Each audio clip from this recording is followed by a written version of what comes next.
தேனி, தென்காசி, ராமநாதபுரம், இங்கதான் கொஞ்சம் அதிகமாக பெஞ்சிருக்கு.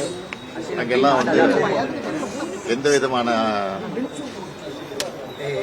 அபாயமோ எந்த விதமான இது வரைக்கும் இல்லை. நல்லபடியாக போயிட்டு இருக்கு, ஒன்றும் பிரச்சனை இல்லை. 22 தான் அதிகமாக மழை பெய்யும், புயல் வரக்கூடிய வாய்ப்பு இருக்குன்னு சொல்லியிருக்கிறாங்க.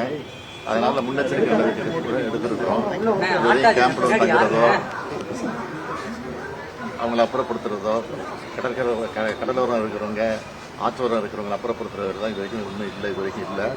இருந்தாலும் தயாராக இருக்க வேண்டிய எல்லா கலெக்டருக்கும் இன்ட்ரெஸ்டும்.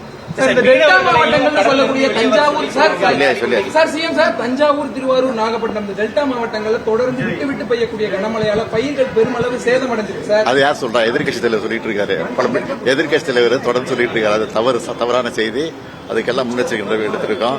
இடங்களை கொண்டு வைக்கிற முயற்சியெல்லாம் பண்ணிக்கிட்டு இருக்கோம். இன்னும் கொஞ்சம் இருக்கு, அதையும் பண்ணிடுவோம். 2 நாள் அதையும் பண்ணிடுவோம்.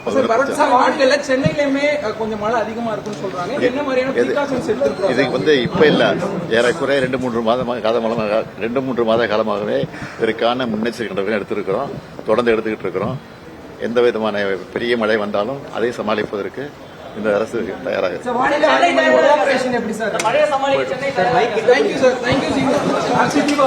தீபாவளி வாழ்த்துக்கள்.